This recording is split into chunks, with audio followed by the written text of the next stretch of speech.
One of my most vivid memories is, her in kind of a jovial manner just looking at the doctor and saying, "So you're going to tell me that I'm negative?" and him saying, "I can't do that."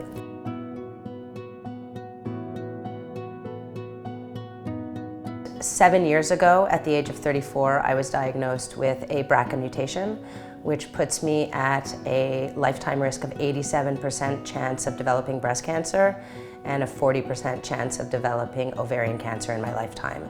So I chose to have risk-reducing surgeries in order to drop my chance of cancer down to 2 to 3% for both those cancers. BRCA mutation gene, and there are two. There's a BRCA1 mutation, there's a BRCA2 mutation.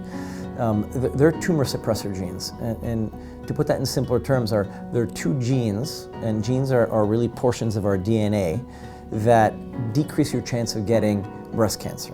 So if you have a mutation in any one of those genes, your chance of getting breast cancer is significantly higher. If you couple that with a significant family history, right? A sister, both sisters, mother, aunts with breast cancer, you can have a really, really high chance of getting breast cancer, upwards of 80%. By undergoing a preventive mastectomy, you're really decreasing your chance of getting breast cancer, even in the face of a BRCA mutation or significant family history, because you're removing all the glandular tissue in the breast, and that's the tissue that can become a breast cancer one day. Now, it doesn't completely eliminate, but there's a drastic reduction in breast cancer in the patients who've undergone that preventive mastectomy.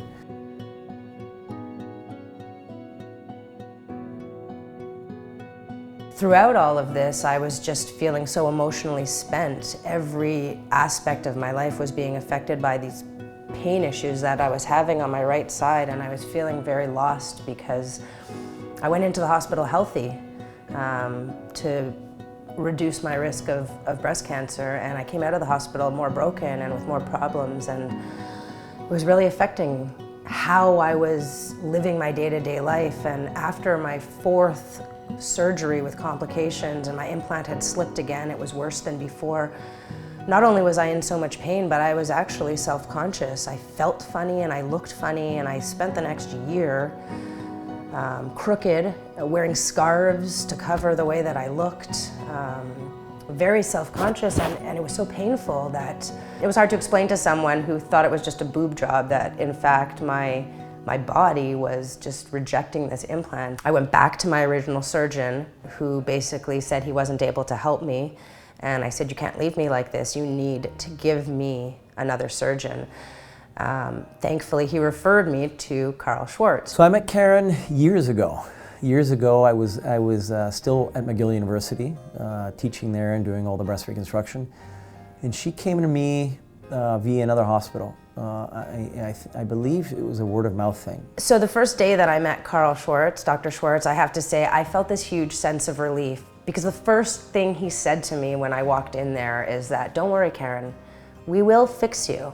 She'd had a breast reconstruction somewhere else, and there were a couple issues that she wasn't happy with. She was also having some discomfort. And we came up with a solution that months later we were able to implement. She had a revision, kind of a redo of her reconstruction. Next step in my journey with him, with a brand new surgeon, and we started over. I mean, it was a long road. It wasn't an easy one. Her case was particularly challenging. Anytime somebody's had a reconstruction elsewhere, to redo a reconstruction, it is a lot harder to get a nice result. And that was coupled with the fact that she was having discomfort and pain. And even if you redo a reconstruction and everything goes great, it could look really good, but there's no guarantee that that pain is going to go away. And it was significant. You know, it was really affecting her day-to-day lifestyle. He took my implants out. He used new implants. He used textured implants, anatomical implants, which sit a little bit higher on me, textured so that they would grip to my skin and stay up. And thankfully, 3 years later now, everything, for the most part, is where it should be. I wouldn't say I'm pain-free. Unfortunately, I live with some pain issues, and I think that's something that a lot of people don't know after dealing with a mastectomy, but it's worth, the pain that I deal with is worth knowing that I'm not going to get cancer, not breast cancer. I'm not going to die of the disease that's killed the women in my family.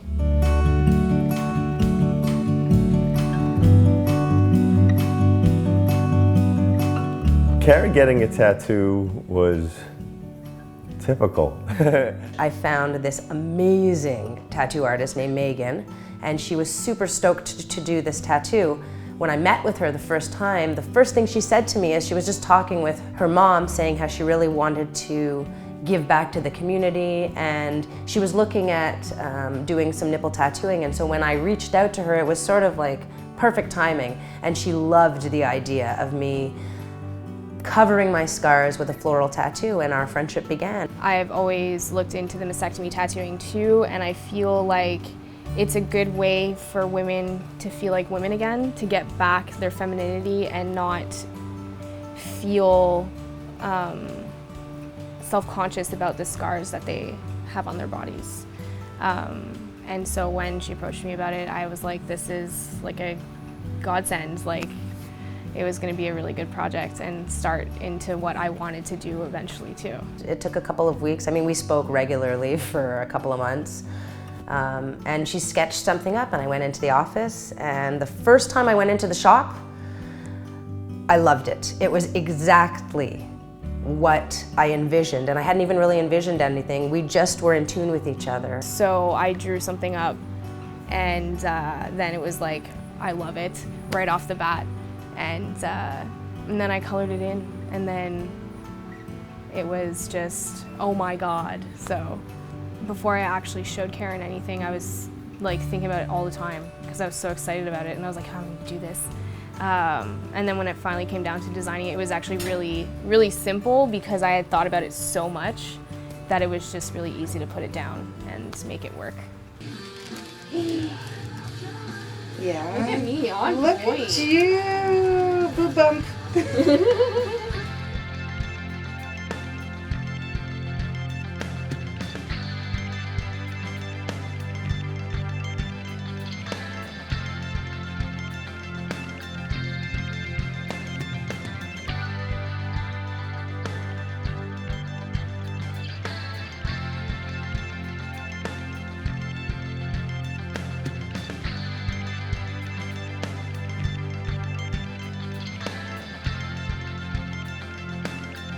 I actually felt pain shooting into my other side and on my rib cage. Worth the pain, but not numbing like most people say. We shall see when we get closer what happens. But I love it.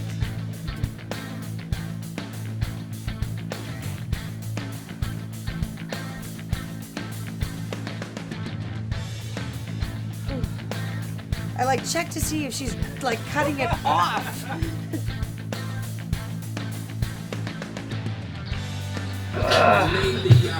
That was very painful the last hour, I'm not gonna lie.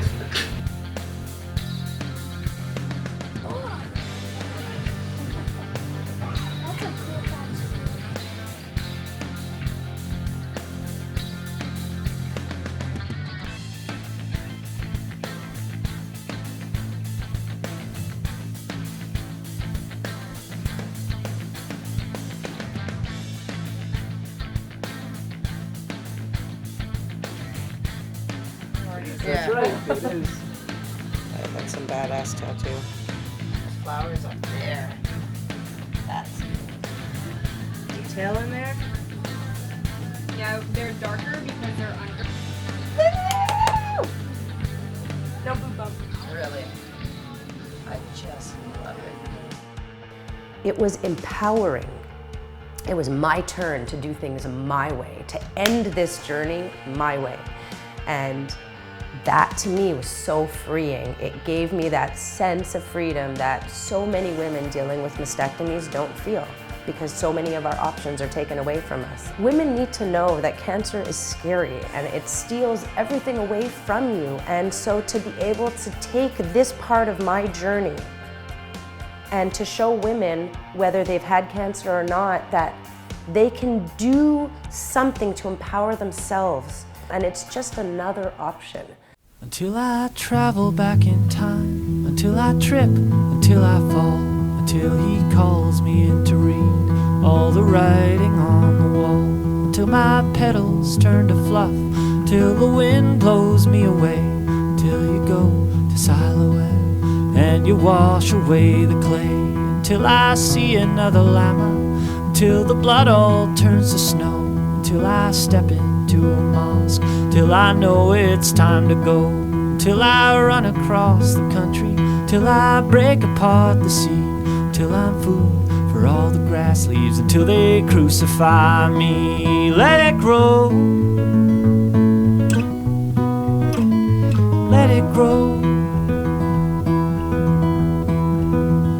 till I rip apart a lion and taste the sweet honey within. With a jawbone in my hand, I slay 1,000 for their sins, till I panhandle a fortune, until I break apart your mind, till the very end of winter, so it leaves no lines behind, until I live, until I loaf, until my feathers start to molt, until I'm hinting at the old cause, until I hold the lightning bolt, until they gouge out both my eyes when she betrays me in my bed, till I bring the temple down upon their heads.